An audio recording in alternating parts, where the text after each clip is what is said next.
L'anonymisation des données, il y a d'un côté la volonté des usagers de préserver au maximum leur vie privée, une question d'éthique, et puis de l'autre côté l'intelligence économique qui cherche à tirer un maximum de profit des données personnelles. Alors évidemment on ne peut pas tout faire comme bon nous semble, et donc on est obligé de trouver des mécanismes de transformation de la donnée jusqu'à ce qu'elle soit suffisamment insensible pour être exploitée par les intelligences économiques. Pour ça, on a différents types de méthodes, des transformations, comme de la suppression de données, comme de l'agrégation de données, où on fait des sommes, également des solutions où on va faire varier la donnée, la flouter.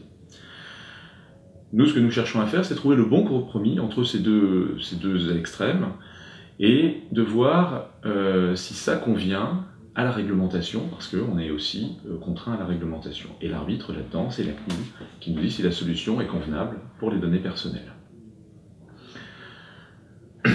Une fois qu'on a anonymisé des données, on se pose la question de savoir si les données qui en résultent sont parfaitement anonymisées. Donc on a des outils de mesure qui nous permettent de connaître le degré d'anonymat qu'on a obtenu.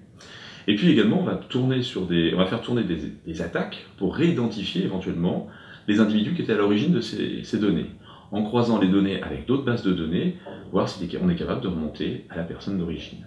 Si ce n'est pas le cas, la donnée sera parfaitement anonymisée.